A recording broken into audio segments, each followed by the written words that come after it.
Hello students, कैसे हैं आप लोग। तो पढ़ रहे हैं थर्मोडायनेमिक्स और इसमें पढ़ रहे हैं first law of thermodynamics. Different process के लिए delta U, delta H, Q और डब्ल्यू कैलकुलेट करना सीख रहे हैं। 3 प्रोसेस अभी तक हम लोगों ने लिया हुआ है, आइसोकोरिक, आइसोबारिक और आइसोथर्मल। 3 डिफरेंट प्रोसेस के लिए हम लोगों ने delta U, delta H, Q और डब्ल्यू, ये जो 4 पैरामीटर है उसको कैलकुलेट करना सीखा। सिस्टम में आइडियल गैस, स्पेशल केस जिसमें कि केमिकल रिएक्शन नहीं हो रहा, फेज चेंज नहीं हो रहा, तो उसके लिए हम लोग इन 4 पैरामीटर को कैलकुलेट करना सीख रहे हैं। आज बड़ा ही इंटरेस्टिंग प्रोसेस लेने वाले हैं और वो है एडियाबैटिक प्रोसेस। देखो ध्यान से सुनो, 3 प्रोसेस बड़ा इंपॉर्टेंट है और 3 प्रोसेस से क्वेश्चन बहुत ज़्यादा पूछता है। एक आइसोथर्मल जो कि जस्ट इसके पहले हम लोगों ने पढ़ा, दूसरा एडियाबैटिक जो कि आज हम लोग पढ़ने जा रहे हैं, शुरू करने जा रहे हैं, और तीसरा साइक्लिक प्रोसेस। ये 3 process very very very very important. 3 process से क्वेश्चन बहुत ज़्यादा पूछता है, चाहे वो जेईई मेन हो, जेईई एडवांस हो या नीट का एग्जाम हो। तो इन 3 प्रोसेस को बढ़िया से पढ़ना है, ऐसे डिटेल में पढ़ना भी होता है। तो चलो भाई शुरू करते। सिस्टम में आइडियल गैस निकालना है 4 पैरामीटर। पहला पैरामीटर डेल्टा यू, सबको याद है डेल्टा यू। आइडियल गैस के लिए डेल्टा यू का फार्मूला हमेशा ही NCV डेल्टा टी, चाहे प्रोसेस कैसा भी हो, फार्मूला तो डेल्टा यू का यही होगा। एक पैरामीटर मिल गया डेल्टा एच का फार्मूला सारे ही प्रोसेस के लिए NCP डेल्टा टी, तो एडियाबैटिक के लिए भी डेल्टा एच का वैल्यू NCP डेल्टा टी के बराबर होगा। एडियाबैटिक का मतलब ही होता है कि जिस प्रोसेस में सिस्टम और सराउंडिंग के बीच में हीट का ट्रांसफर नहीं होता, यानी Q का वैल्यू 0, हीट का ट्रांसफर 0। Q का मतलब क्या? हीट का ट्रांसफर। तो हीट का ट्रांसफर 0। देखो यहाँ पर डेल्टा Q हम लोग नहीं लिखते, फिजिकल केमिस्ट्री में Q लिखते हैं। और ये जो हीट का ट्रांसफर और वर्क डन जो होता है ना, वो बेसिकली ड्यूरिंग द प्रोसेस ही होता है। तो यहाँ पर हम लोग या तो Q लिखेंगे या तो W लिखेंगे, डेल्टा W नहीं लिखते। हाँ, DQ लिख सकते। DQ का मतलब होता है small quantity of heat transferred, और DW का मतलब होता है small quantity of work done. तो Q हीट का ट्रांसफर एडियाबैटिक में 0। कितना हम लोगों ने पैरामीटर कैलकुलेट कर लिया? 3। चौथा पैरामीटर की बात करते हैं ना, चौथा पैरामीटर 3 पैरामीटर मिल जाए तो चौथे पैरामीटर के लिए सिखाया है कि फर्स्ट लॉ ऑफ थर्मोडायनेमिक्स को लगाते। सबको याद है फर्स्ट लॉ ऑफ थर्मोडायनेमिक्स? बोलो सब। तो first law of thermodynamics delta equal to Q plus W। अब Q तो 0 है, तो इसका मतलब वर्क डन का वैल्यू डेल्टा U के बराबर हो गया, और delta U NCV delta T, यानी कि NCV T2 माइनस T1 है कि नहीं। तो वर्क डन के लिए फार्मूला हमारे पास आया डेल्टा यू के बराबर NCV डेल्टा टी, यानी NCV T2 माइनस T1 के बराबर। यानी क्वेश्चन में CV का वैल्यू अगर दिया हुआ रहे, टेम्परेचर इनिशियल और फाइनल अगर पता रहे, तो हम डेल्टा यू का वैल्यू कैलकुलेट कर सकते हैं। एक चीज़ और, कभी कभी क्वेश्चन में ना टेम्परेचर नहीं बल्कि प्रेशर और वॉल्यूम का जिक्र करता है, तो उस केस में हम फार्मूला कौन सा अप्लाई करें? तो देखो भाई, आइडियल गैस है तो आइडियल गैस के लिए Cp माइनस CV का वैल्यू क्या होता है? R होता है। अब इससे कुछ डेरिवेशन करते हैं, इसको CV से डिवाइड कर दो, यानी Cp divide by CV minus CV upon CV1 and it's equal to R upon CV। यानी बेसिकली यहाँ से हम Cp अपॉन CV को क्या लिख सकते हैं? गामा। कुछ याद आ रहा है? Cp अपॉन CV का रेशियो क्या कहलाता है? गामा। तो gamma minus 1 equal to R upon CV। यानी यहां से CV का हमारे पास एक फार्मूला आता हुआ दिख रहा है, R अपॉन गामा माइनस 1। यानी CV आइडियल गैस के लिए गामा के फॉर्म में हम इस तरह से लिख सकते हैं। बोलो सब साथ में। बड़ा इंपॉर्टेंट है, वेरी वेरी इंपॉर्टेंट, इसका इस्तेमाल बहुत ज़्यादा होने वाला है। CV equal to R upon gamma minus 1। बोलो सब, जितना भी वीडियो लेक्चर देख रहा है, CV equal to R upon gamma minus 1।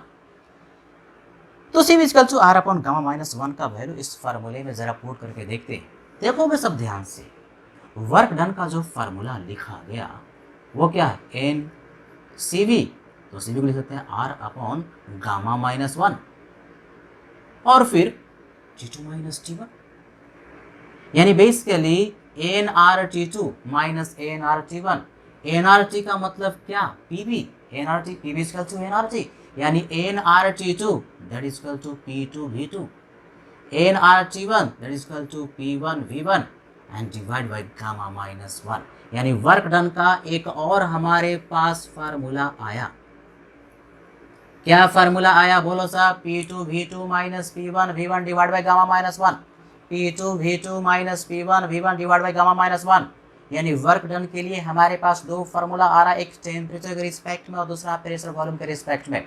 Sir कौन सा फार्मूला इस्तेमाल करेंगे? डेटा पर डिपेंड करेगा। प्रेशर वॉल्यूम की बात करेगा तो ये वाला फार्मूला इस्तेमाल कर लेंगे, और यदि टेम्परेचर की बात करेगा, T1 T2 की बात करेगा तो ये NCV डेल्टा T या NCV T2 माइनस T1 हम यूज कर लेंगे। डिपेंड करता है कि डेटा क्या दिया हुआ है।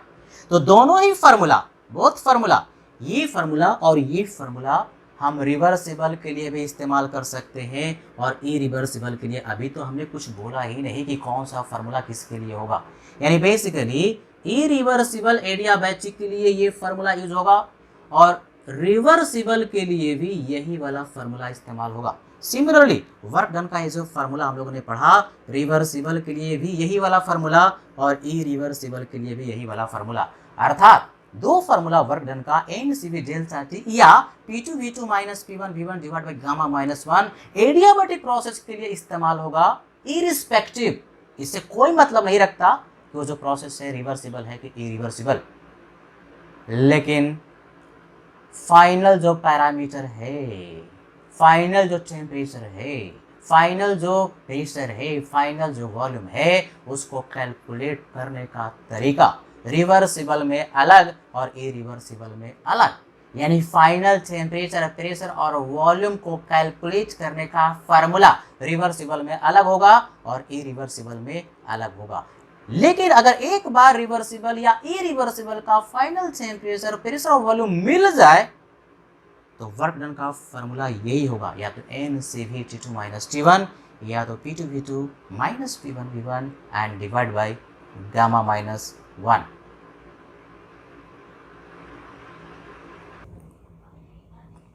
तो जैसा कि मैंने बताया कि अगर प्रोसेस रिवर्सिबल है और इरिवर्सिबल है तो फाइनल जो टेम्परेचर है, प्रेशर है या वॉल्यूम जो है उसको कैलकुलेट करने का तरीका अलग, फार्मूला अलग। तो बढ़िया से देखोगे, एक डेरिवेशन हम करने जा रहे हैं। इस डेरिवेशन को आप एक बार देख करके भूल सकते हैं। कौन भूल सकते हैं? जो कि नीट का प्रिपरेशन कर रहे हैं और जो जेईई मेन का प्रिपरेशन कर रहे हैं वो भूल सकते हैं डेरिवेशन को। फाइनल फार्मूला आपको याद रखना है डेरिवेशन के बाद। लेकिन जो IIT एडवांस के लिए भी प्रिपेयर करना चाहते हैं उनको डेरिवेशन भी बढ़िया से देखना पड़ेगा, क्योंकि बेसिक डेरिवेशन पर भी क्वेश्चन पूछ देता है IIT एडवांस में, है ना। लेकिन नीट वाला बच्चा और जो जेईई मेन ही सिर्फ टारगेट कर रहा है उसके लिए डेरिवेशन को सिर्फ एक बार देखना है और फिर फाइनल फार्मूला को याद रखना है। तो हम लोग फाइनल टेम्परेचर, प्रेशर और वॉल्यूम कैलकुलेट करना पहले सीखेंगे। एडियाबैटिक ही प्रोसेस होगा, लेकिन कैसा? रिवर्सिबल। देखो भाई शॉर्ट फॉर्म में लिख रहे हैं, RAB का मतलब रिवर्सिबल, एडिया का मतलब एडियाबैटिक, यानी रिवर्सिबल एडियाबैटिक प्रोसेस के लिए हम लोग फाइनल टेम्परेचर, प्रेशर और वॉल्यूम कैलकुलेट करना सीखेंगे। आइडियल गैस है तो D इक्वल टू dW, अभी तो हम लोग पढ़े ना फर्स्ट लॉ ऑफ थर्मोडायनेमिक्स के अनुसार delta equal to work done के बराबर होगा W। तो D इक्वल टू dW कहां पर? एडियाबैटिक प्रोसेस के लिए। तो dW इक्वल टू क्या? Minus PdV। ये dW माइनस PdV के बराबर तो होता ही है, तो हम लोगों ने पढ़ा था। लेकिन सर आपने पढ़ाया था कि माइनस P एक्सटर्नल dV होता है, लेकिन प्रोसेस कैसा? रिवर्सिबल। तो रिवर्सिबल के लिए इंटरनल प्रेशर और एक्सटर्नल प्रेशर लगभग बराबर होता है। यानी ये जो P है वो गैस के प्रेशर के बराबर हम कर सकते हैं। कब? जबकि प्रोसेस कैसा है? रिवर्सिबल। इंटरनल और एक्सटर्नल प्रेशर दोनों बराबर होगा। तो गैस है तो PV इक्वल टू nRT से P का value nRT divide by V, PV equal to nRT से P का value nRT divide by V, है कि नहीं? क्या ये इरिवर्सिबल के लिए डायरेक्टली लिख सकते थे? नहीं। किसके लिए लिख रहे हैं? रिवर्सिबल के लिए। प्रोसेस हमारा रिवर्सिबल है। तो NCV dt delta U, NCV delta T, तो D equal to NCV dt, differential है, यहाँ पर डिफरेंशियल है NCV dt, तो minus nRT divide by V dV। अब CV, अभी एक फॉर्मूला जस्ट पढ़ाया, क्या? CV equal to R upon gamma minus 1 put कर दिया यहाँ पर।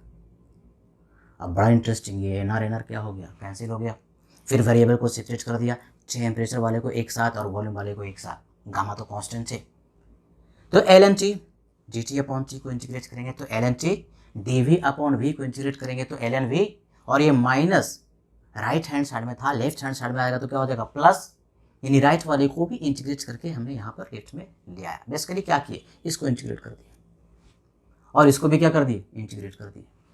तो इंटीग्रेट करने पर L N T plus gamma minus one and L N V and equal to, ये इनडेफिनिट इंटीग्रेशन है। यहाँ पर हमने कुछ वैल्यू पुट नहीं किया, डेफिनिट नहीं है, लिमिट नहीं रखा अभी तक।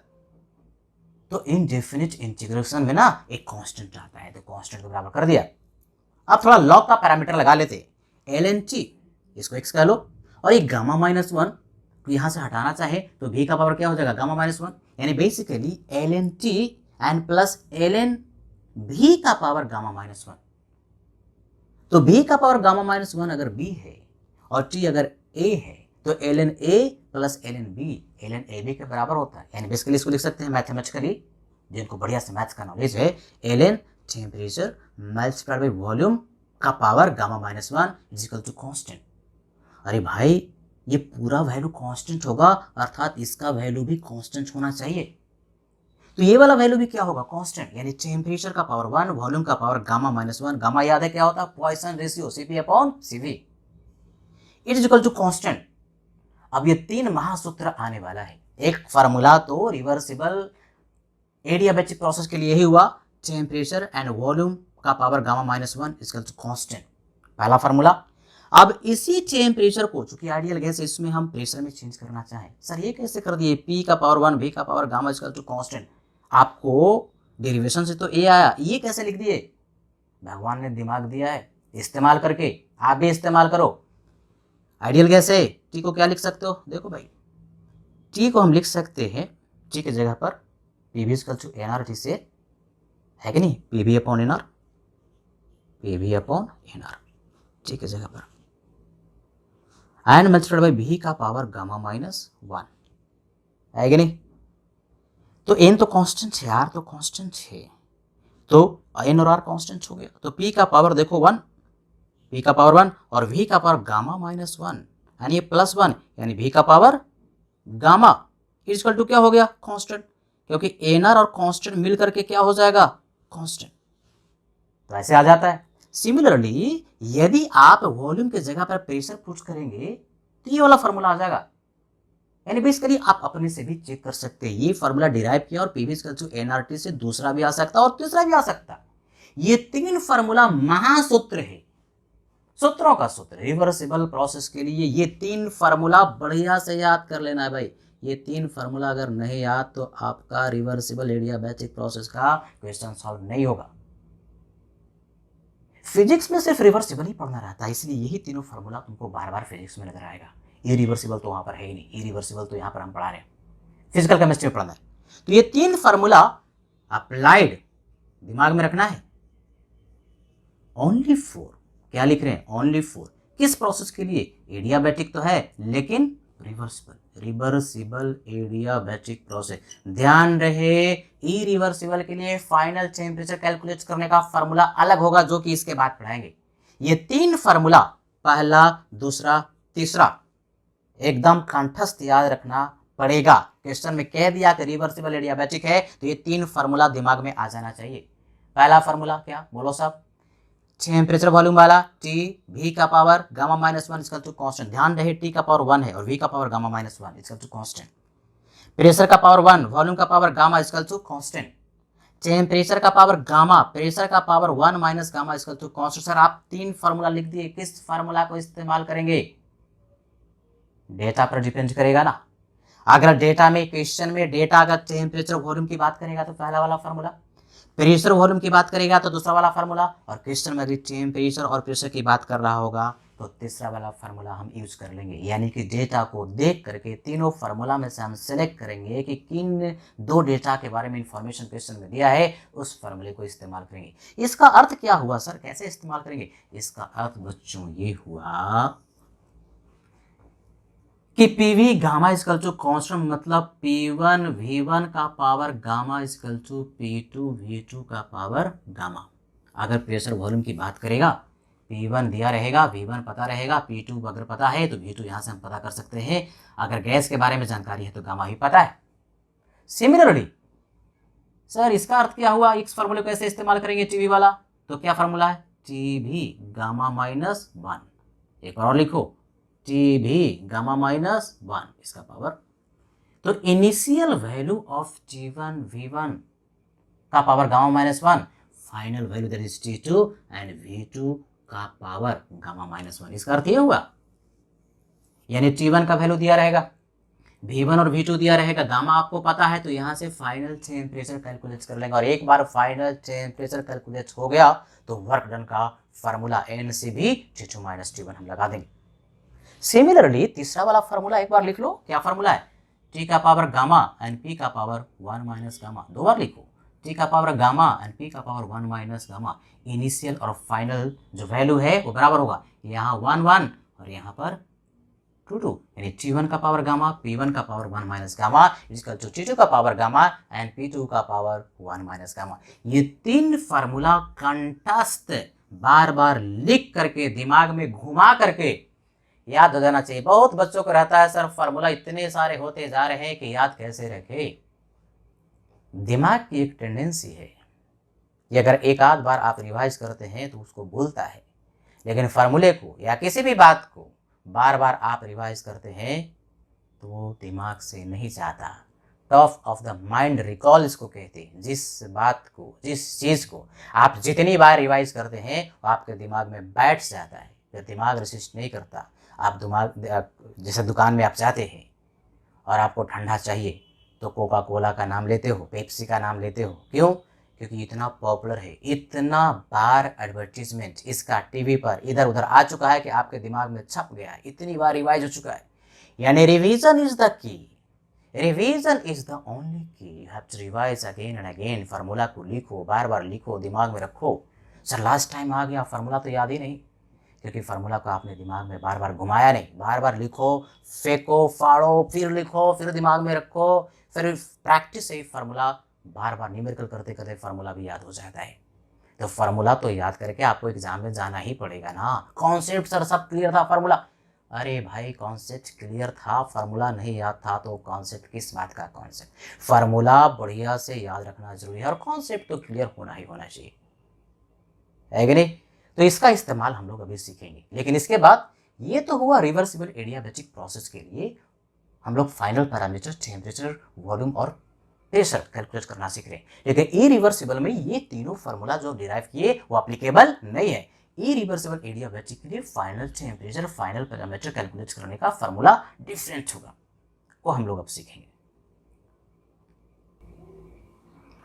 तो अब हम लोग सीखेंगे कि final temperature irreversible adiabatic process में किस तरह से कैलकुलेट करें, क्योंकि रिवर्सिबल में फाइनल टेम्परेचर कैलकुलेट करने का फार्मूला अलग था और इरिवर्सिबल एडियाबैटिक प्रोसेस में फाइनल टेम्परेचर कैलकुलेट करने का फार्मूला अलग होगा। ये फाइनल टेम्परेचर हम क्यों कैलकुलेट करना चाहते हैं? फाइनल टेम्परेचर यदि आपने कैलकुलेट कर लिया तो delta U it is equal to N C P delta T है, तो डेल्टा यू भी मिल जाएगा। Delta H is equal to N C P delta T है, तो डेल्टा एच भी कैलकुलेट करने के लिए फाइनल टेम्परेचर हमें चाहिए और वर्क डन कैलकुलेट करने के लिए भी हमें फाइनल टेम्परेचर की रिक्वायरमेंट होगी। और वर्क डन है क्या एडियाबैटिक के लिए, NCV डेल्टा टी। तो जो सूत्र पहले बताया था कि इरिवर्सिबल प्रोसेस में एक्सटर्नल प्रेशर को कांस्टेंट रखा जाता है, तो वर्क डन कैलकुलेट यदि करना है एडियाबैटिक प्रोसेस के लिए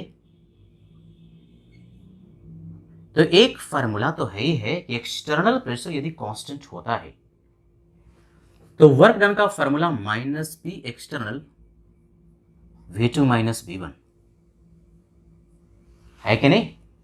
ये हमेशा ही एप्लीकेबल है जबकि प्रोसेस इरिवर्सिबल होगा, लेकिन इरिवर्सिबल के साथ साथ यह जो प्रोसेस है वो एडियाबैटिक है। तो एडियाबैटिक प्रोसेस के लिए work done NCV delta T होता है। डेरिवेशन बढ़िया से देखोगे, NCV delta T, delta T का मतलब T2 माइनस T1, यही T2 हमें कैलकुलेट करना है। माइनस पी एक्सटर्नल, यदि इनिशियल और फाइनल वॉल्यूम आपके पास उपलब्ध है तो इनिशियल वॉल्यूम, फाइनल वॉल्यूम पता है, T1 यदि पता है, CV अगर पता है, नंबर ऑफ मोल पता है, तो T2 का वैल्यू इसी फार्मूले से आपको कैलकुलेट हो जाएगा। लेकिन यदि क्वेश्चन में टेम्परेचर और प्रेशर की बात कर रहा है तो आइडियल गैस है PV इक्वल टू nRT से हम लिख सकते हैं V2 का value V equal to nRT upon P, V equal to nRT upon P। इस फॉर्मूले को अप्लाई किया, PV इक्वल टू nRT। लेकिन ध्यान रहे ये एडियाबैटिक प्रोसेस है, तो एडियाबैटिक प्रोसेस में टेम्परेचर डिफरेंट होगा। तो इनिशियल वॉल्यूम के लिए जो आपने V1 लिखा तो nRT डिवाइड बाई P, तो ये भी जो वैल्यू होगा वो इनिशियल होगा, यहाँ पर T1 होगा और यहाँ पर P1 होगा। सिमिलरली V2 के लिए nRT, तो कौन सा T? Final temperature, final volume के करस्पॉन्डिंग फाइनल टेम्परेचर, और ये फाइनल प्रेशर P2। यानी बेसिक यदि आपको पता है तो इस फार्मूले को इस तरह से लिख करके ही डायरेक्टली क्वेश्चन को सॉल्व कर सकते हैं। फाइनल फार्मूला जो हम डिराइव करने वाले हैं उसको रटने की जरूरत भी नहीं है। अब चलो आगे बढ़ते हैं। N लिखा, नंबर ऑफ मोल है, CV का वैल्यू सिखाया था जस्ट इसके पहले वाले, CV equal to R upon gamma minus 1, ये पीछे में सिखाया है, इसी लेक्चर में सिखाया है। T2 minus T1 minus P external, NR को बाहर निकाल लो ब्रैकेट से, तो ये हो गया T2 divide by P2 minus T1 and divide by P1। अब ये NR क्या हो गया? कैंसिल हो गया। तो यहां से एक आपके पास फाइनल फार्मूला मिल गया, T2 minus T1 divide by gamma minus 1, left hand side में, राइट हैंड साइड में minus P external T2 upon P2 minus T1 upon P1। यानी क्वेश्चन में इनिशियल टेम्परेचर दिया रहे, इनिशियल प्रेशर और फाइनल प्रेशर दिया हुआ रहे, तो इस फार्मूले से फाइनल टेम्परेचर को हम कैलकुलेट कर सकते हैं। तो ये बड़ा इंपॉर्टेंट फार्मूला हो गया, इसको आप याद भी कर सकते हैं। अभी एक्सटर्नल प्रेशर यदि क्वेश्चन में जिक्र नहीं है, ध्यान से सुनो काम की बात, एक्सटर्नल प्रेशर क्वेश्चन में नहीं जिक्र किया और कह दिया कि प्रोसेस जो है इरिवर्सिबल एडियाबैटिक है, इनिशियल प्रेशर P1 और फाइनल प्रेशर P2, तो हम एक्सटर्नल प्रेशर क्या लेंगे? तो हमने सिखाया है कि कभी भी इरिवर्सिबल प्रोसेस होता है जो कि फास्ट होता है, तो उस केस में सिस्टम का, गैस का फाइनल प्रेशर और एक्सटर्नल प्रेशर दोनों बराबर हो जाता है। ये इरिवर्सिबल आइसोथर्मल प्रोसेस में भी पढ़ाया था, कभी भी इरिवर्सिबल प्रोसेस होगा और यदि स्वतः हुआ, स्वतः का मतलब बीच में यदि आपने प्रोसेस को नहीं रोका, अपने आप प्रोसेस यदि हो रहा है और बिल्कुल जा करके इक्विलिब्रियम में रुक रहा है, तो उस केस में ये जो एक्सटर्नल प्रेशर होगा और P2 जो होगा वो दोनों ही बराबर होंगे। कब? जबकि प्रोसेस स्वतः, स्वतः का मतलब क्या? अपने आप होगा। तो क्या सर P2 और एक्सटर्नल प्रेशर डिफरेंट भी हो सकता है? बिल्कुल डिफरेंट भी हो सकता है। अब जरा ध्यान से सुनो, क्वेश्चन में P2 का वैल्यू अलग दिया और एक्सटर्नल प्रेशर अलग दिया, इसका मतलब है कि स्वतः वो प्रोसेस अपने आप इक्विलिब्रियम में नहीं पहुंचा, बल्कि बीच में ही प्रोसेस को रोक दिया गया। तो उस केस में फाइनल प्रेशर सिस्टम का और एक्सटर्नल प्रेशर जो है वो दोनों बराबर नहीं होगा, जिसको कि आगे भी हम लोग न्यूमेरिकल से समझेंगे। लेकिन यहाँ पर समझने वाली बात मैं फिर से कह रहा हूँ, प्रोसेस इरिवर्सिबल एडियाबैटिक कह दिया, एक्सटर्नल प्रेशर के बारे में जिक्र नहीं किया, तो हम करेंगे क्या कि फाइनल प्रेशर जो P2 क्वेश्चन में दिया रहेगा, एक्सटर्नल प्रेशर के जगह पर भी वही पुट करेंगे। और यदि क्वेश्चन में एक्सटर्नल प्रेशर अलग लिया और P2 अलग लिया तो फिर कोई दिक्कत ही नहीं, आपके पास तो फार्मूला ही है, P2 के वैल्यू आप पुट करेंगे, एक्सटर्नल प्रेशर पुट करेंगे और फाइनल टेम्परेचर यहाँ से कैलकुलेट कर लेंगे। ये गामा आपको पता होना चाहिए, मोनोएटॉमिक के लिए, डायटॉमिक के लिए, ट्राइएटॉमिक लीनियर के लिए, ट्राइएटॉमिक नॉन लीनियर के लिए गामा का वैल्यू हमने शुरुआत के लेक्चर्स में हमने सिखाया था, CP अपॉन CV, उसको क्या बोलते हैं? गामा कहते हैं। तो गामा का वैल्यू भी monoatomic, diatomic, triatomic, linear, triatomic, non linear के लिए बढ़िया से याद आपको रखना पड़ेगा, जो कि न्यूमेरिकल में गामा जब भी जरूरत पड़ेगी वहां पर भी हम आपको सिखाते जाएंगे। अभी के लिए इस फार्मूले को बढ़िया से याद कर लेना है। और यदि हो सकता है कि आपने फार्मूला भूल गए तो भगवान ने दिमाग दिया ना भाई, दिमाग का इस्तेमाल करेंगे और बेसिक से चलेंगे। क्या सिखाया? वर्क डन जो होता है यदि इरिवर्सिबल है तो minus P external V2 minus V1, और चूंकि एडियाबैटिक भी है तो एन से भी डेल्टा टी के बराबर कर देंगे। सीवी का वैल्यू क्वेश्चन में गैस को आइडेंटिफाई करके हम रख सकते हैं। सीवी का वैल्यू सबको याद है, मोनोएटॉमिक के लिए सीवी का वैल्यू 3/2r, डायटॉमिक के लिए 5/2r, ट्राई एटॉमिक अगर लीनियर है तो 5/2r, लेकिन ट्राई एटॉमिक नॉन लीनियर है तो 3r के बराबर होता है। तो ये सब वैल्यू बढ़िया से आपको याद रखना है। तो फाइनल टेम्परेचर यदि कैलकुलेट आपने कर लिया तो डेल्टा यू भी मिल जाएगा, डेल्टा एच भी मिल जाएगा, और वर्क डन और डेल्टा यू इस केस में दोनों बराबर होता है। तो जो भी हम लोगों ने कॉन्सेप्ट पढ़ा रिवर्सिबल और इरिवर्सिबल एडियाबैटिक प्रोसेस के लिए, ध्यान रखो रिवर्सिबल और इरिवर्सिबल एडियाबैटिक के लिए final temperature, final parameter calculate करने का फॉर्मूला बिल्कुल डिफरेंट है। तो बढ़िया से याद कर लेना है, ये फॉर्मूला आप तब लगाएंगे जबकि प्रोसेस कैसा हो, इरिवर्सिबल। तो दोनों ही प्रोसेस को लेंगे और बढ़िया से न्यूमेरिकल से सारे कॉन्सेप्ट को हम लोग क्लियर करेंगे। Question number 1, A monoatomic ideal gas is expanded adiabatically from 1 litre to 8 litre in reversible manner. कैसा प्रोसेस है, पहले देखोगे, प्रोसेस को पहचानोगे। प्रोसेस है एडियाबैटिक, है कि नहीं? एक्सपैंड किया जा रहा है। इनिशियल वॉल्यूम दिया हुआ है, V1 का वैल्यू दिया हुआ है 1 लीटर,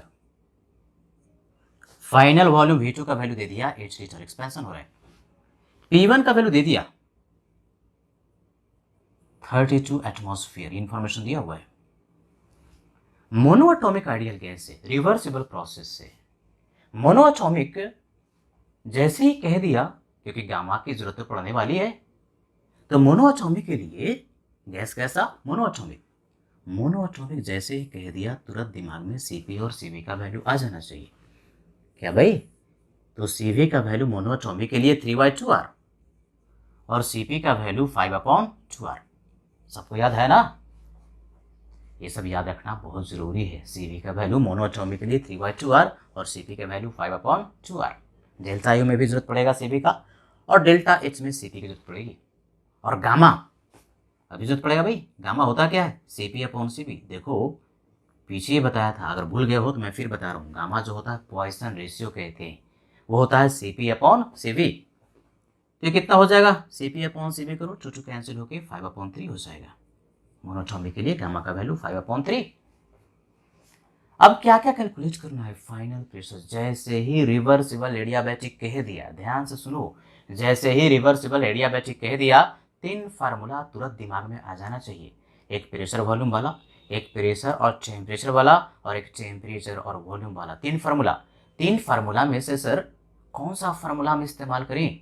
तो देखेंगे डेटा में किसकी बात कर रहा, किसके बारे में इंफॉर्मेशन दिया हुआ क्वेश्चन में। तो प्रेशर की बात कर रहा और वॉल्यूम की बात कर रहा है। तो प्रेशर और वॉल्यूम वाला जो फार्मूला था वो क्या था, Pv gamma equal to constant, है कि नहीं? इसका अर्थ हुआ P1 V1 to the power gamma it equal to P2 and V2 to the power gamma. इस फार्मूले को इस्तेमाल कर लेंगे।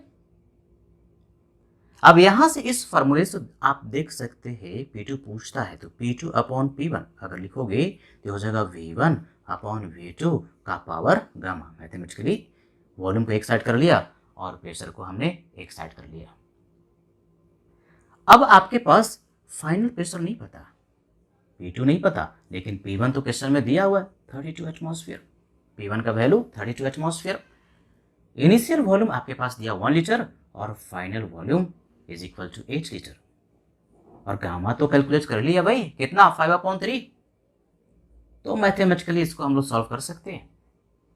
यानी बेसिकली अगर ध्यान से देखो तो P2 एंड डिवाइड बाई 32 हमने इसको लिखा। अब 1/8 को हम क्या लिख सकते हैं, 1/2 का पावर 3। ये बेसिकली 8 जो है वो 2 का पावर 3 है, यानी 1/2 की पावर 3। और इसी का पावर, जिसका अगर मैथ्स बहुत कमज़ोर है, ये इंडिसेस वाला क्वेश्चन नहीं कर पाते, उसको बढ़िया से प्रैक्टिस होना चाहिए। खास करके नीट वाले स्टूडेंट्स, मेडिकल वाले स्टूडेंट्स हैं, उनको बढ़िया से प्रैक्टिस होना चाहिए। 5/3, ये 3 क्या हो गया, कैंसिल हो गया, यानी बेसिकली 1/2 यानी 1/32। तो 32 कैंसिल होकर के फाइनल प्रेशर, एक पैरामीटर तो क्वेश्चन में जो पूछ रहा हूं मिल गया, 1 एटमॉस्फेयर, एक आंसर मिला।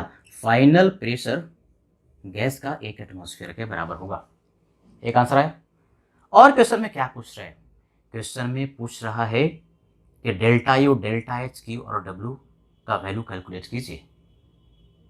अब आपके पास फाइनल प्रेशर मिल गया और वर्क डन के लिए एक फार्मूला प्रेशर और वॉल्यूम के रिस्पेक्ट में हमने सिखाया था, उस फार्मूले को याद है, क्या होता है, वर्क डन कहो या डेल्टा यू कहो, दोनों तो बराबर ही होता है। इस केस में एडियाबैटिक में वर्क डन डेल्टा यू के बराबर होता है। और फार्मूला क्या है, प्रेशर वॉल्यूम के रिस्पेक्ट में P2V2 minus P1V1 and divide by gamma -1। अब P2V2 का जो वैल्यू है क्वेश्चन में,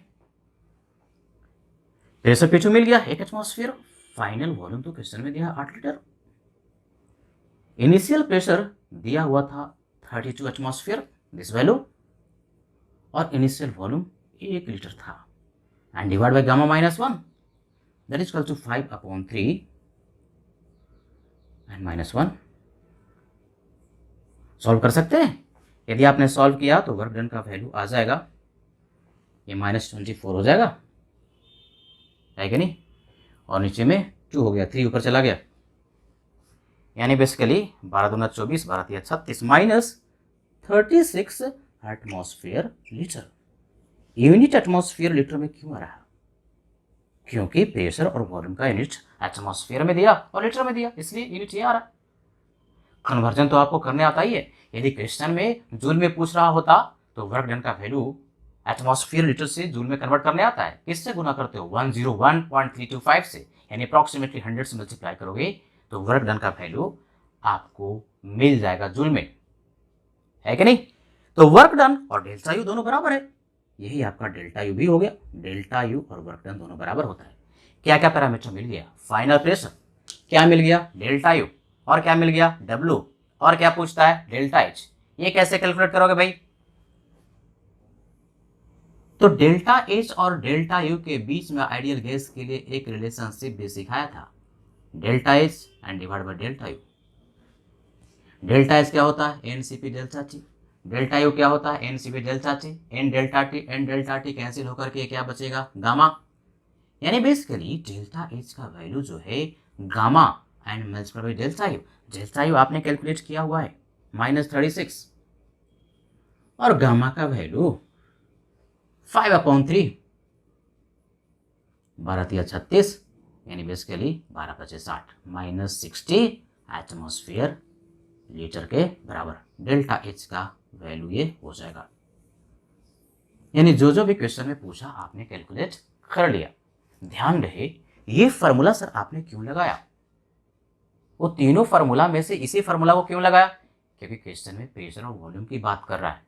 सर वो अभी जो सिखा रहे थे -P एक्सटर्नल V2 - V1, वो जो फार्मूला डिराइव किए थे फाइनल टेम्परेचर निकालने का, वो क्यों नहीं लगाया, क्योंकि वो इरिवर्सिबल के लिए था। ये प्रोसेस हमारा कैसा है, रिवर्सिबल प्रोसेस है, तो रिवर्सिबल प्रोसेस के लिए फाइनल टेम्परेचर, प्रेशर और वॉल्यूम कैलकुलेट करने का 3 फार्मूला बढ़िया से याद रख लेना है और डिफरेंशिएट करना है क्वेश्चन में कि प्रोसेस रिवर्सिबल है कि इरिवर्सिबल है। Question number 2, 1 mole of a diatomic ideal gas is expanded adiabatically from 1 liter to 32 liter in reversible manner. Initial temperature is given 127 degree Celsius. Question में पूछता है final temperature delta U, delta H, Q and W. कभी भी आप question करते हैं thermodynamics का तो पहले देखो कि प्रोसेस कैसा है, प्रोसेस को आइडेंटिफाई करो। प्रोसेस कैसा है, एडियाबैटिक, तो सबसे पहले हमने पहचाना कि एडियाबैटिक है, फिर उस एडियाबैटिक में रिवर्सिबल है कि इरिवर्सिबल, ये तो पहचाना पड़ेगा ना, लिखा हुआ होगा प्रोसेस से रिवर्सिबल, यानी रिवर्सिबल एडियाबैटिक। रिवर्सिबल एडियाबैटिक जैसे ही कह दिया आपके दिमाग में 3 फार्मूला तुरंत चमक जाना चाहिए, PV gamma equal to constant, T V gamma minus one equal to constant और T to the power gamma P to the power one minus gamma equal to constant. अब तीन फार्मूला में से कौन सा फार्मूला इस्तेमाल करेंगे तो देखेंगे क्वेश्चन में डेटा किसके बारे में दिया हुआ है। समराइज करते हैं। नंबर ऑफ मोल दिया हुआ है 1 मोल, है ना। डायटोमिक गैस है, जैसे ही डायटोमिक देखा कि डायटोमिक के लिए तुरंत दिमाग में Cv का वैल्यू आ जाना चाहिए 5/2R, ये सब नहीं बोलना है भाई। और Cp का वैल्यू 7/2R। Cp कैसे मिलता है, Cv में R जोड़ दो Cp मिल जाता है। हमें गामा की भी जरूरत पड़ेगी, तो Cp/Cv इसी को तो गामा कहते हैं।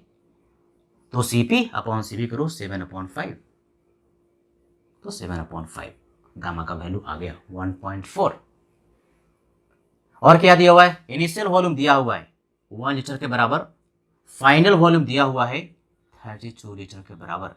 यानी और क्वेश्चन में क्या दिया, टेम्परेचर दिया T1 दिया हुआ है, किस में दिया, डिग्री सेल्सियस में। कभी भी फार्मूला में टेम्परेचर का वैल्यू आप पुट करते हैं, देखो डिफरेंस सेम होता है डिग्री सेल्सियस और केल्विन का। मैं फिर से बता रहा हूँ, T2 माइनस T1 का वैल्यू आप चाहे डिग्री सेल्सियस में लिखें या केल्विन में लिखें, डिफरेंस हमेशा सेम होता है। लेकिन अगर टेम्परेचर की बात करेंगे और डिग्री सेल्सियस में दिया है तो पहले उसमें 273 जोड़ोगे और केल्विन में कन्वर्ट करोगे भाई। तो फाइनल टेम्परेचर कैलकुलेट करना है, इनिशियल टेम्परेचर दिया है 127 में जोड़ोगे कितना 273, यानी कितना kelvin 400 kelvin, 400 kelvin temperature initial दिया है। पूछता क्या है, final temperature delta U delta H Q और डब्ल्यू। फाइनल टेम्परेचर यदि मिल गया तो delta U delta H Q और डब्ल्यू तो मिल ही जाएगा। अरे क्यू तो आप ऐसे ही बता सकते हैं, प्रोसेस कैसा, एडियाबैटिक, तो एडियाबैटिक के लिए क्यू का वैल्यू क्या होता है 0।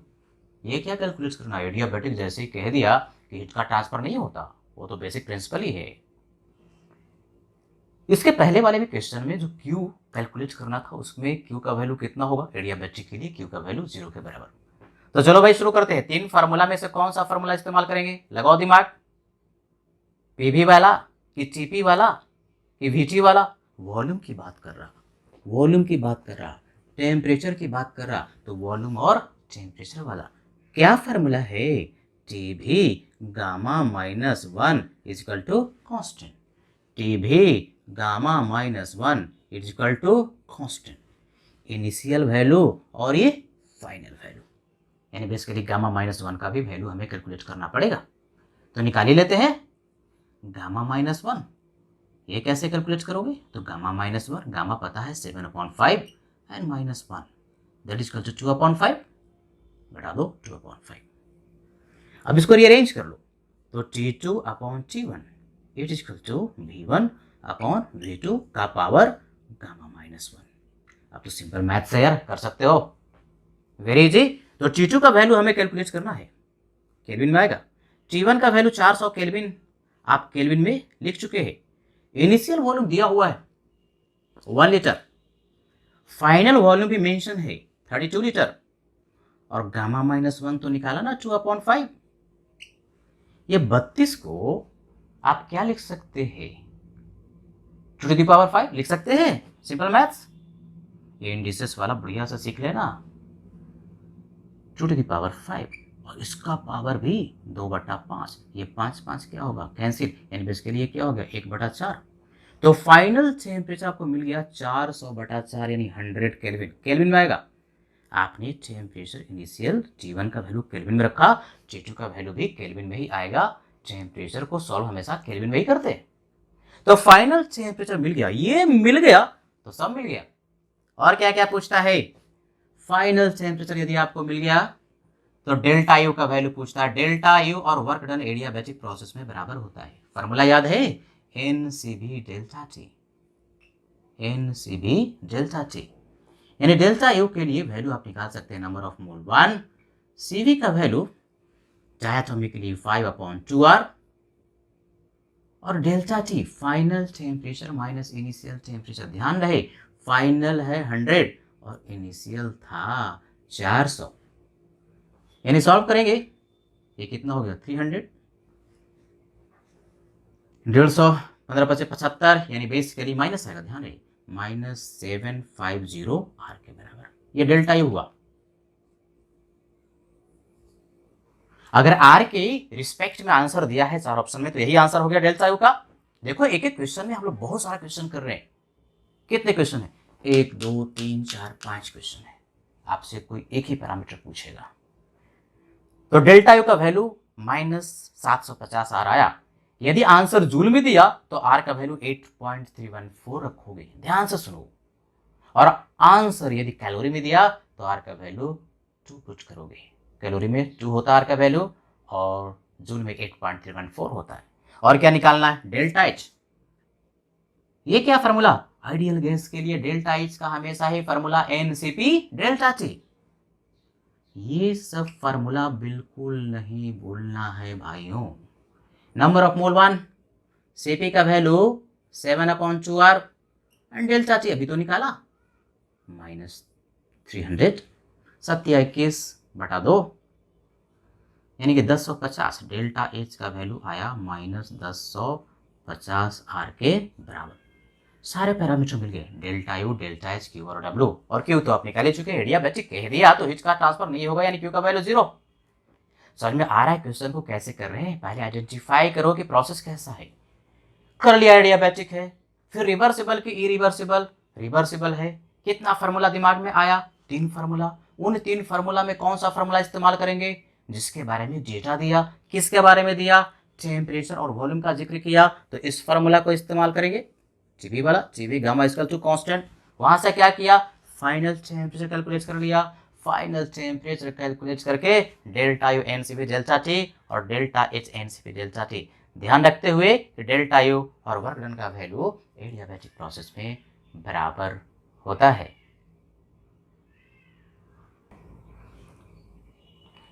Question number 3, 1 mole of a triatomic non-linear ideal gas is expanded adiabatically.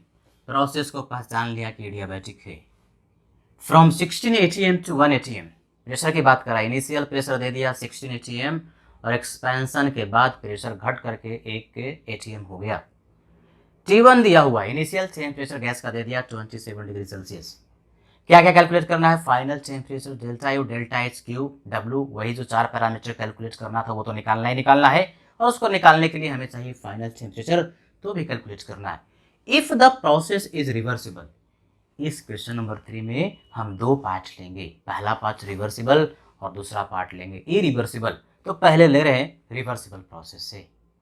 तो भाई रिवर्सिबल प्रोसेस है, एडियाबैटिक प्रोसेस है।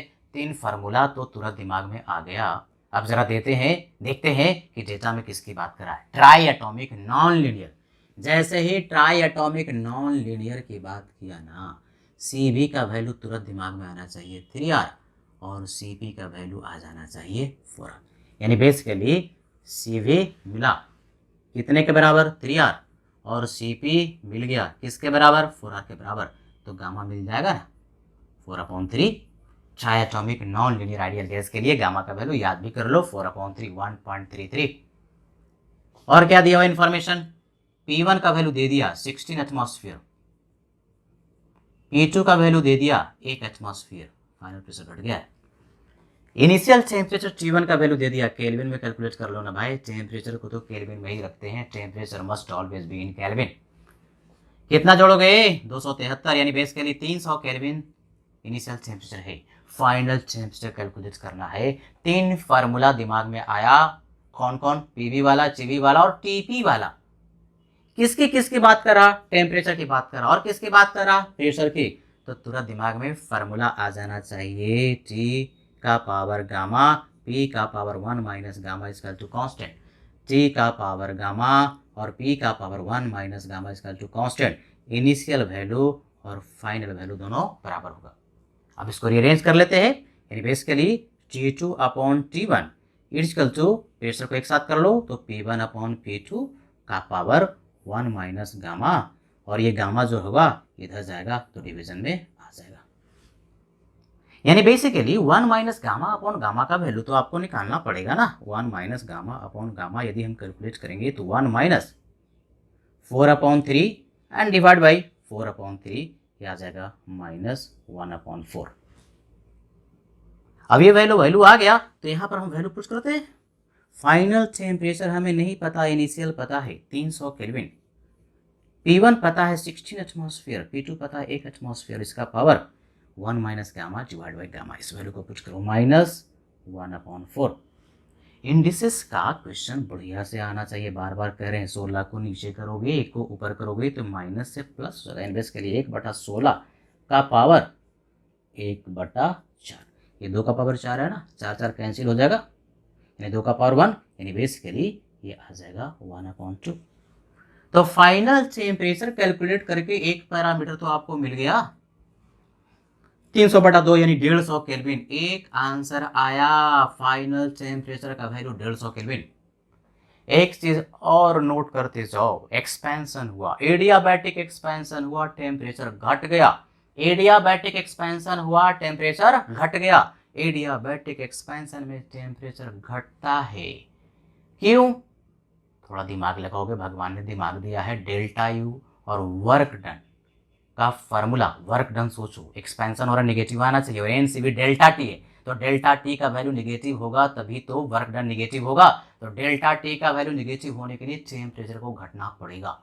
तो एडियाबैटिक एक्सपेंशन में टेम्परेचर घटता है, ये हम लिखवाएंगे भी, लेकिन अभी से ही याद करते चलो, ये सब थ्योरी में बहुत पूछता है। 300 केल्विन टेम्परेचर था, जो कि एडियाबैटिक एक्सपेंशन होने के बाद फाइनल टेम्परेचर 150 केल्विन हो गया। तो एक पैरामीटर मिल गया, और क्या पूछता है? डेल्टा यू और वर्क डन। तो डेल्टा यू वर्क डन दोनों बराबर होता है, फार्मूला बोलो ना, NCB delta T, T2 minus T1, number of mole 1, CV का वैल्यू 3R, और डेल्टा टी फाइनल टेम्परेचर, ध्यान रहे 150, और इनिशियल कितना 300, तो -150 ही होगा। 15×45 यानी बेस के लिए डेल्टा यू का वैल्यू -450R के बराबर हुआ। क्यू तो यहीं से देख सकते हो, क्यू होता क्या है, एडियाबैटिक कह दिया तो क्यू का वैल्यू 0, अलग से क्या निकालना। और क्या पूछा? डेल्टा एच, डेल्टा एच के लिए फार्मूला भी एकदम fix, NCP delta T, number of mole 1, CP का वैल्यू ट्राइएटॉमिक नॉन लीनियर के लिए 4R, और डेल्टा टी -150, यानी बेसिकली 15×4 = -600R के बराबर। तो सारा पैरामीटर हो गया, यानी बेसिकली हम लोग क्वेश्चन को करने के लिए प्रोसेस को आइडेंटिफाई कर रहे हैं। एडियाबैटिक है, रिवर्सिबल है, 3 फार्मूला दिमाग में आया। 3 फार्मूला में से टेम्परेचर प्रेशर वाला इस्तेमाल क्यों किए? क्योंकि क्वेश्चन में टेम्परेचर और प्रेशर का जिक्र कर रहा है। फाइनल टेम्परेचर कैलकुलेट कर लिया, ये ध्यान में रखते हुए कि ट्राइएटॉमिक नॉन लीनियर के लिए CV और CP का वैल्यू क्या होता है, गामा कैलकुलेट कर लिया। फाइनल टेम्परेचर मिल गया, तो डेल्टा यू और वर्क डन दोनों बराबर होता है, NCP डेल्टा टी, फार्मूला में वैल्यू को पुट किया तो डेल्टा यू भी आ गया, वर्क डन भी आ गया, और डेल्टा एच का वैल्यू भी आ गया। क्वेश्चन नंबर 3 का है बी पार्ट। क्वेश्चन वही है, लेकिन कहता है ये जो पूरा प्रोसेस हो रहा है, यदि इरिवर्सिबली होता, रिवर्सिबल नहीं, इसके जस्ट पहले वाला क्वेश्चन में रिवर्सिबली हुआ, यही यदि प्रोसेस एडियाबैटिक इरिवर्सिबल होता तो delta U, delta H, Q और डब्ल्यू क्या होता। तो यहां पर भी फाइनल टेम्परेचर हमें कैलकुलेट करना पड़ेगा इरिवर्सिबल के लिए भी। अब जरा ध्यान से सुनो, काम की बात। रिवर्सिबल एडियाबैटिक के लिए अलग फार्मूला फाइनल टेम्परेचर कैलकुलेट करने का, और इरिवर्सिबल एडियाबैटिक के लिए फाइनल टेम्परेचर कैलकुलेट करने का फार्मूला बिल्कुल डिफरेंट। और अभी अभी डिराइव किया है, न्यूमेरिकल करने के जस्ट पहले उसी को तो डिराइव किया था। प्रोसेस कैसा? इरिवर्सिबल प्रोसेस, इरिवर्सिबल एडियाबैटिक है। जैसे ही देखा और फाइनल टेम्परेचर निकालना है तो उस फार्मूले को आप याद भी कर सकते। क्या फार्मूला? तो T2 minus T1 divide by gamma -1 equal to -P external. बढ़िया से इसको याद कर लेना, T2 upon P2 minus T1 upon P1। अब T1 हमें पता है, T1 का वैल्यू T2 निकालना है, T1 300 केल्विन, केल्विन में पुट करना है। गामा का वैल्यू यहाँ पर निकाले ही हो, 4/3, तो 4/3 एंड -1 किया। एक्सटर्नल प्रेशर क्वेश्चन में नहीं दिया, तो थ्योरी में भी बताया था कि क्वेश्चन में इरिवर्सिबल एडियाबैटिक कह दे, इरिवर्सिबल कह दिया और एक्सटर्नल प्रेशर का जिक्र ना करे और आपको पुट करना है, तो सिस्टम का फाइनल प्रेशर और एक्सटर्नल प्रेशर दोनों बराबर होता है। क्वेश्चन में यदि एक्सटर्नल प्रेशर का जिक्र नहीं किया, इरिवर्सिबल एडियाबैटिक है, तो मानते हैं कि प्रोसेस स्वतः हुआ, स्वतः ही इक्विलिब्रियम तक गया, और उस केस में तब तक एक्सपेंशन होता रहा या तब तक कंप्रेशन होता रहा जब तक कि एक्सटर्नल प्रेशर और P2 दोनों बराबर ना हो जाए। ये दोनों बराबर होना चाहिए, यानी बेसिकली एक्सटर्नल प्रेशर और P2 दोनों बराबर होगा। P2 का वैल्यू 1 एटमॉस्फेयर और यही जो प्रेशर होगा एक्सटर्नल प्रेशर भी होगा भाइयों। ये कॉन्सेप्ट को ध्यान में रखो तभी न्यूमेरिकल होता है। तो external pressure 1 atmosphere, final temperature नहीं पता, P2 भी 1 एटमॉस्फेयर, दोनों बराबर होता है, माइनस T1 पता है 300 केल्विन और P1 16 एटमॉस्फेयर। इसको यदि आप कैलकुलेट करेंगे, कलम कॉपी निकाल के कैलकुलेट कर लेना, 229.68 केल्विन। देखो टेम्परेचर अभी फिर से घट गया, टेम्परेचर अभी फिर से घट गया। कॉन्सेप्ट को भी हम लोग समझते चलते हैं। एडियाबैटिक एक्सपेंशन में टेम्परेचर घटता है, सब बोलो एक साथ, एडियाबैटिक एक्सपेंशन हुआ तो टेम्परेचर घटेगा। कंप्रेशन में क्या होगा सर, वो आगे न्यूमेरिकल में देखेंगे, पहले एक्सपेंशन देख रहे हैं। एडियाबैटिक एक्सपेंशन में टेम्परेचर घटता है। अब एक चीज और देखो, न्यूमेरिकल सेम था, रिवर्सिबल में घट करके 150 केल्विन हुआ था और इरिवर्सिबल में घट करके 229.68 केल्विन हुआ। यानी इरिवर्सिबल का फाइनल टेम्परेचर एक्सपेंशन में, इरिवर्सिबल का फाइनल टेम्परेचर एक्सपेंशन में रिवर्सिबल के फाइनल टेम्परेचर से ज्यादा है, 229.68 केल्विन बड़ा है 150 केल्विन से। अब T2 मिल गया, और क्या क्या चाहिए, और हमें चाहिए, अब तो बड़ा आसान है, जो चाहिए फटाफट कैलकुलेट कर सकते। डेल्टा यू चाहिए, अरे डेल्टा यू कहो या वर्क डन कहो, दोनों तो सेम ही होता है। Formula N C B delta T. अब देखो ये फार्मूला हम लिख नहीं रहे, सबको याद हो गया। एन का वैल्यू 1, सी बी का वैल्यू 3R और delta T T2 minus T1, 229.68 T2 और T1 है 300 केल्विन। ये क्या आ जाएगा, डेल्टा यू। तो डेल्टा यू वर्क डन दोनों बराबर होगा। एक तो ये डेल्टा एच, डेल्टा एच का formula N C P delta T. N का value 1, C P equal to 4R, final temperature 229.68 and minus initial 300। तो डेल्टा एच का वैल्यू भी आ जाएगा। और क्यू का वैल्यू, एडियाबैटिक प्रोसेस के लिए क्यू का वैल्यू 0 के बराबर होता है।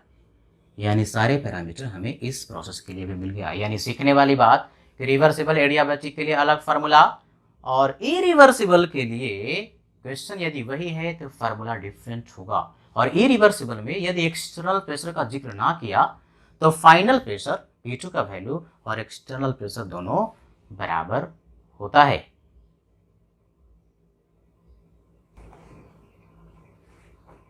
Question number 4, 1 mole of a triatomic non-linear ideal gas is compressed adiabatically। Process कैसा, एडियाबैटिकली। ये क्वेश्चन कंप्रेशन का है, इसके पहले वाला क्वेश्चन एक्सपेंशन का था।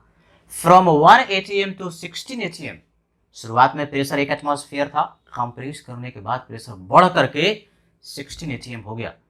T1 इनिशियल टेम्परेचर दिया है 150 केल्विन, यहाँ पर केल्विन में ही दिया, डिग्री सेल्सियस में नहीं दिया, यानी कि 273 और जोड़ मत देना, ऑलरेडी टेम्परेचर इनिशियल केल्विन में दिया हुआ है। क्या निकालना है, final temperature delta U, delta H, Q और डब्ल्यू, वही जो 4 पैरामीटर था, और फाइनल टेम्परेचर जो निकालना वही निकालना है। क्वेश्चन एकदम बिल्कुल वैसा ही लग रहा है, वो एक्सपेंशन का केस था और ये कंप्रेशन का केस है। एडियाबैटिक प्रोसेस है, ट्राइएटॉमिक नॉन लीनियर है। इसमें भी 2 क्वेश्चन लेंगे, 2 न्यूमेरिकल के हेल्प से, क्वेश्चन नंबर 3 और क्वेश्चन नंबर 4 के हेल्प से न्यूमेरिकल करना तो हम लोग सीख ही रहे हैं, लेकिन इसके अलावा भी इसमें निहित जो कॉन्सेप्ट है वो भी समझ रहे हैं। एक कॉन्सेप्ट जो कि एडियाबैटिक एक्सपेंशन में टेम्परेचर घटता है, लेकिन फाइनल टेम्परेचर इरिवर्सिबल का रिवर्सिबल के फाइनल टेम्परेचर से ज़्यादा होता है। यहाँ पर भी कॉन्सेप्ट सीखेंगे और उसको बाद में समराइज करेंगे। तो चलो पहले क्वेश्चन तो करते हैं। क्वेश्चन का ए पार्ट है रिवर्सिबल, बी पार्ट लेंगे इरिवर्सिबल। पहले रिवर्सिबल के लिए सॉल्व करते हैं। तो सीवी का वैल्यू 3R, जैसे ट्राइएटॉमिक नॉन लीनियर कह दिया तो वैल्यू मिल गया सीवी का। सीपी का वैल्यू बोलो साहब 4R, गामा का वैल्यू सीपी अपॉन सीवी 4/3, वैसे ही कर रहे। और चूंकि रिवर्सिबल है तो कौन सा फॉर्मूला इस्तेमाल करोगे, वही TV gamma minus 1 equal to constant. तो TV gamma minus 1 equal to constant के लिए गामा का वैल्यू हमको मिल गया है। प्रेशर भी दिया हुआ, इनिशियल प्रेशर जो है वो 1 एटमॉस्फेयर और फाइनल प्रेशर 16 एटमॉस्फेयर के बराबर, ये सब क्वेश्चन में दे दिया। तो चलो फार्मूला कैलकुलेट लगाते हैं। फार्मूला कौन सा इस्तेमाल करेंगे? 3 फार्मूला में से हम फार्मूला जो लगाएंगे प्रेशर और टेम्परेचर वाला, क्योंकि टेम्परेचर का जिक्र किया, इनिशियल टेम्परेचर 150 केल्विन के बराबर है। तो लिखते हैं फार्मूला। अभी लिखे थे, क्या फार्मूला था? T2 and divide by T1। उसी फार्मूले को रिवर्सिबल वाला जस्ट बैक करके देखो, उसी फार्मूले को हम फाइनल फार्मूले के रूप में लिख रहे हैं। T2 upon T1 equal to P1 upon P2 का power 1 minus gamma and divide by gamma. और 1 minus gamma divide by gamma, इसका वैल्यू भी कैलकुलेट किया था जस्ट इसके पहले वाले क्वेश्चन में, क्योंकि न्यूमेरिकल बिल्कुल वैसा ही है, ट्राई एटॉमिक नॉन लीनियर का ही है।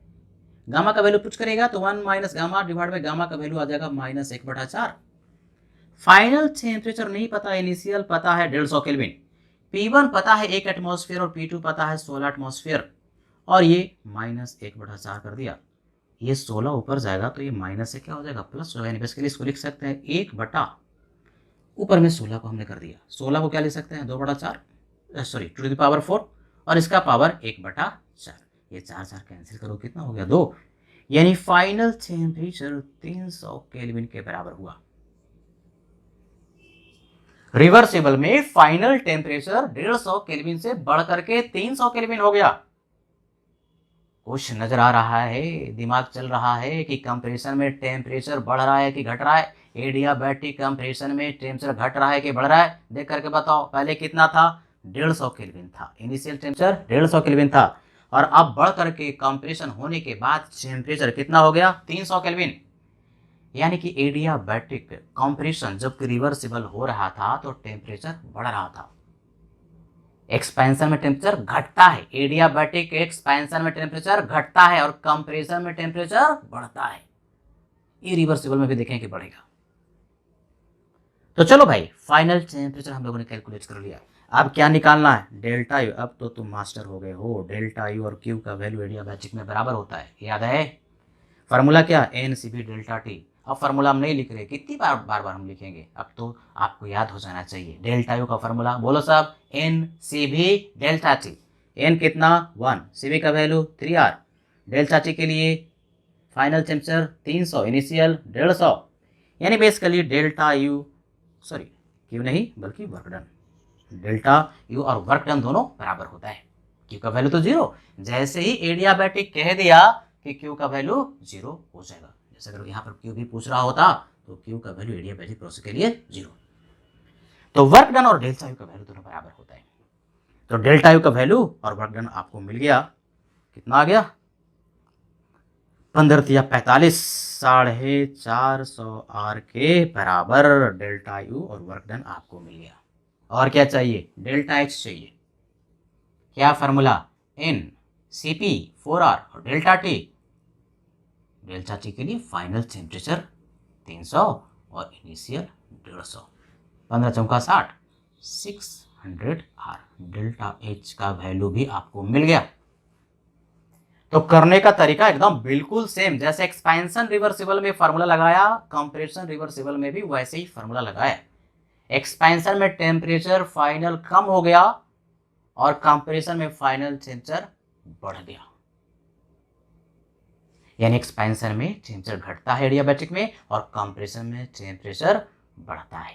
तो ये 4 पैरामीटर हम लोगों ने कैलकुलेट किया। अब इसी क्वेश्चन को करते हैं इरिवर्सिबल के लिए। तो क्वेश्चन वही है, लेकिन अब जो प्रोसेस है वो इरिवर्सिबल है, यानी कि वही कंप्रेशन इरिवर्सिबली होता है एडियाबैटिक में। तो वो 4 जो पैरामीटर हैं, delta U, delta H, Q और डब्ल्यू, वो हम कैसे कैलकुलेट करेंगे?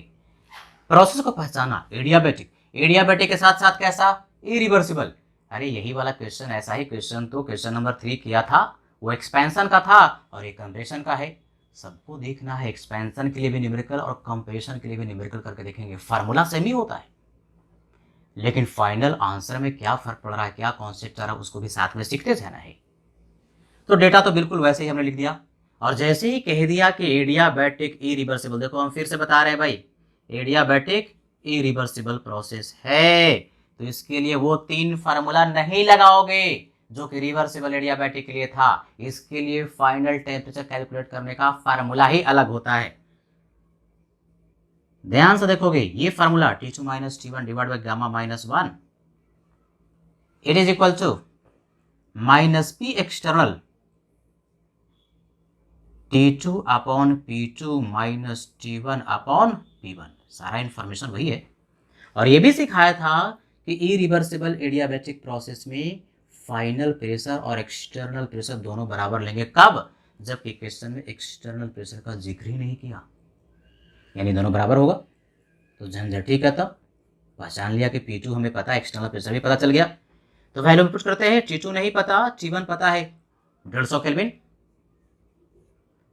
गामा पता 4/3 -1, एक्सटर्नल प्रेशर P2 के बराबर, P2 है 16 तो -16, T2 divide by 16 minus T1 150 kelvin and P1 1 atmosphere. यहाँ से यदि आप कैलकुलेट करेंगे, कैलकुलेट करके देख लेना, जो हम लिख रहे हैं 712.5 केल्विन, ये फाइनल टेम्परेचर मिल गया। देख करके बताओ कि इनिशियल टेम्परेचर से कम है कि ज़्यादा। इनिशियल था 150 केल्विन और फाइनल है 712.5 केल्विन, यानी कंप्रेशन हो रहा है। तो टेम्परेचर घट गया कि बढ़ गया? बढ़ गया भाई, टेम्परेचर बढ़ गया। यानी एडियाबैटिक कंप्रेशन में टेम्परेचर बढ़ता है, चाहे एडियाबैटिक रिवर्सिबल कंप्रेशन हो, चाहे एडियाबैटिक इरिवर्सिबल कंप्रेशन हो। एक चीज और, रिवर्सिबल कंप्रेशन में फाइनल टेम्परेचर ए पार्ट में 300 केल्विन आया था और इरिवर्सिबल कंप्रेशन में फाइनल टेम्परेचर 712.5 केल्विन आ रहा है। फाइनल टेम्परेचर किसका ज्यादा, रिवर्सिबल का कि इरिवर्सिबल का? इरिवर्सिबल का फाइनल टेम्परेचर रिवर्सिबल के फाइनल टेम्परेचर से ज्यादा होता है। ये हम लोगों ने एक्सपेंशन में भी देखा और कंप्रेशन में भी देख रहे हैं। 3 कॉन्सेप्ट अभी हम लिखेंगे। एक्सपेंशन में टेम्परेचर घटता है, एडियाबैटिक एक्सपेंशन में टेम्परेचर घटता है, एडियाबैटिक कंप्रेशन में टेम्परेचर बढ़ता है, लेकिन फाइनल टेम्परेचर इरिवर्सिबल का रिवर्सिबल के फाइनल टेम्परेचर से हमेशा ही ज्यादा होता है, चाहे एक्सपेंशन का केस हो चाहे कॉम्प्रेशन का केस हो। तो एक पैरामीटर मिला, बाकी अब तो आसान। और क्या निकालना है? डेल्टा यू किसके बराबर होता है? वर्क डन के बराबर। और वर्क डन का क्या formula? NCV delta T, number of mole 1, CV का वैल्यू 3R और delta T final temperature 712.5 minus initial 150 है कि नहीं? डेल्टा यू और वर्क डन मिल गया। सिमिलरली डेल्टा एच का formula NCP delta T, N कितना 1, सीपी 4R, डेल्टा टी यही 712.5 एंड माइनस 150। तो चारों पैरामीटर हम लोगों ने कैलकुलेट कर लिया। अब वो जो 3 कॉन्सेप्ट हम सिखा रहे हैं उसको यहाँ पर हम लिखेंगे और बढ़िया से उसको स्क्रीनशॉट में ले लेना, नोट्स में लिख लेना। और वो थ्योरी में बहुत पूछता है तो उन 3 कॉन्सेप्ट को बढ़िया से याद कर लेना। तो न्यूमेरिकल के माध्यम से जो 3 कॉन्सेप्ट हम लोगों ने समझा, जिसको बार बार मैंने रिपीट किया, उसको मैंने यहाँ पर लिख दिया। इसको स्क्रीनशॉट ले लोगे या फिर इसको नोटबुक में नोट कर लोगे और याद रखोगे। क्या सीखा भाई? प्रोसेस कैसा? एडियाबैटिक। एडियाबैटिक एक्सपेंशन में टेम्परेचर घटता है, चाहे रिवर्सिबल एडियाबैटिक हो चाहे इरिवर्सिबल एडियाबैटिक हो। फाइनल जो टेम्परेचर होगा T2 का वैल्यू, फाइनल जो टेम्परेचर होगा वो इनिशियल टेम्परेचर से कम होगा। एक्सपेंशन में, एडियाबैटिक एक्सपेंशन में टेम्परेचर घटता है, एडियाबैटिक कंप्रेशन में टेम्परेचर बढ़ता है, यानी फाइनल जो टेम्परेचर होगा इनिशियल टेम्परेचर से ज़्यादा होगा, चाहे वो रिवर्सिबल कंप्रेशन हो चाहे इरिवर्सिबल कंप्रेशन हो। तीसरा पॉइंट, चाहे एक्सपेंशन हो चाहे कंप्रेशन हो। ये वाला क्वेश्चन ना IIT एडवांस जेईई मेन में बहुत बार पूछ चुका है, तो इसको बढ़िया से याद कर लेना। फाइनल टेम्परेचर इरिवर्सिबल का रिवर्सिबल के फाइनल टेम्परेचर से हमेशा ही ज्यादा होता है एडियाबैटिक प्रोसेस में, चाहे केस एक्सपेंशन का हो चाहे कंप्रेशन का हो। इरिवर्सिबल का फाइनल टेम्परेचर रिवर्सिबल के फाइनल टेम्परेचर से हमेशा ज्यादा होता है। तो ये 3 पॉइंट बढ़िया से याद कर लो। तो आज के लिए लास्ट क्वेश्चन, क्वेश्चन नंबर 5, बड़ा इंटरेस्टिंग क्वेश्चन है, देखोगे थोड़ा कॉन्सेप्चुअल भी है। 2 mole of a diatomic ideal gas is expanded adiabatically. Process को तुरंत पहचान लिया, कैसा? एडियाबैटिकली। एक्सपेंशन हो रहा है, नंबर ऑफ मोल दे दिया, कितना mole? 2 mole. Against constant external pressure of 1 ATM. External pressure इस बार जिक्र किया 1 एटीएम।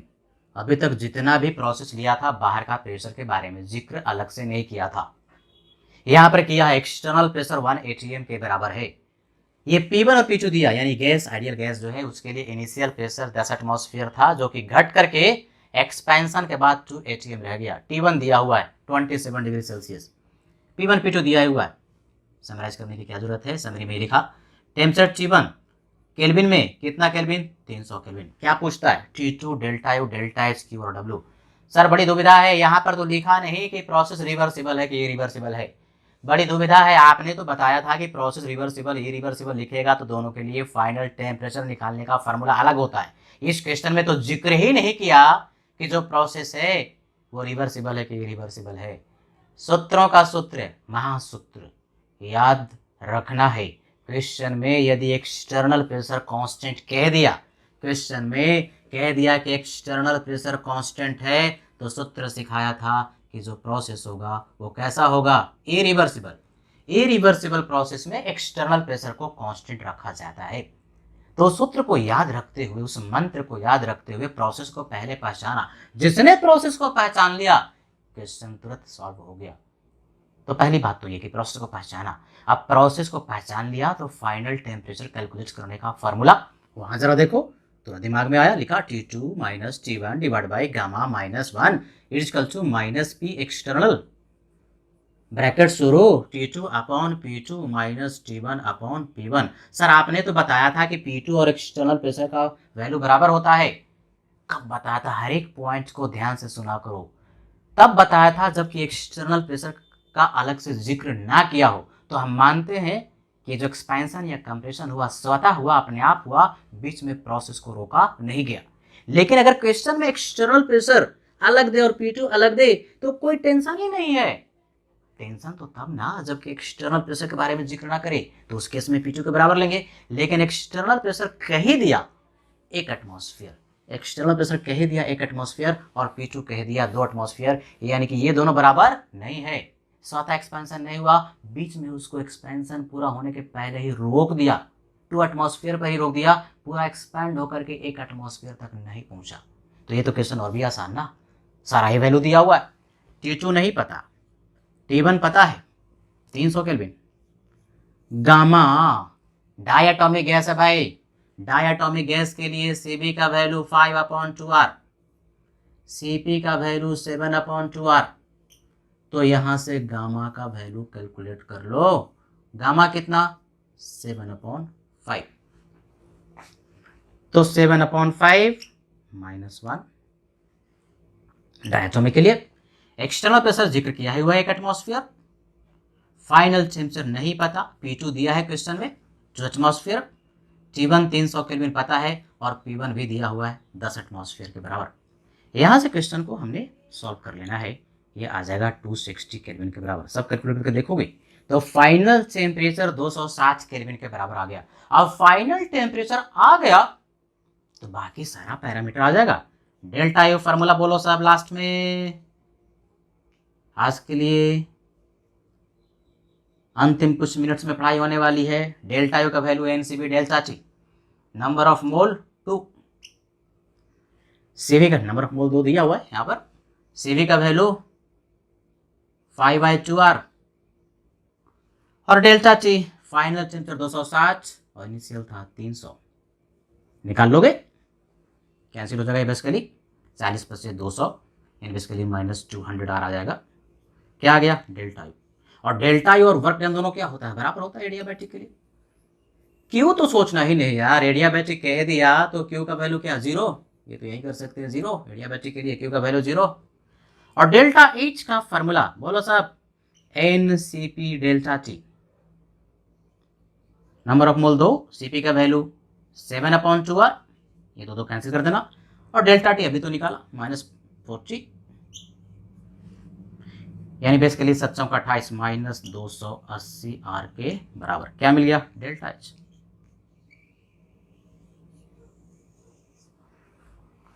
है कि नहीं, ये तो लिखा हुआ है, कैंसिल हो गया। तो इस तरह से हम लोगों ने एडियाबैटिक प्रोसेस के बारे में बेसिक को समझा, उसके न्यूमेरिकल को करना सीखा।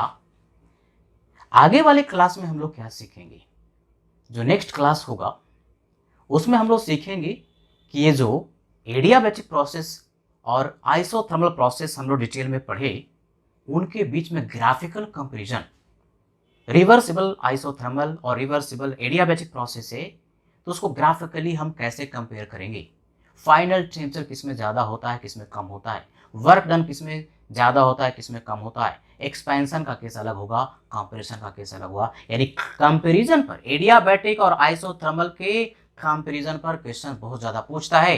तो आगे वाला लेक्चर जो होने वाला है बड़ा ही महत्वपूर्ण होने वाला है। और क्या पढ़ेंगे, एडियाबैटिक फ्री एक्सपेंशन पढ़ेंगे। तो ये दो टॉपिक जो इंपॉर्टेंट है उसको हम लोग आगे वाला लेक्चर में पढ़ेंगे। तो आज के लिए इतना ही, बढ़िया से पढ़ाई करते रहिए। Thank you very much.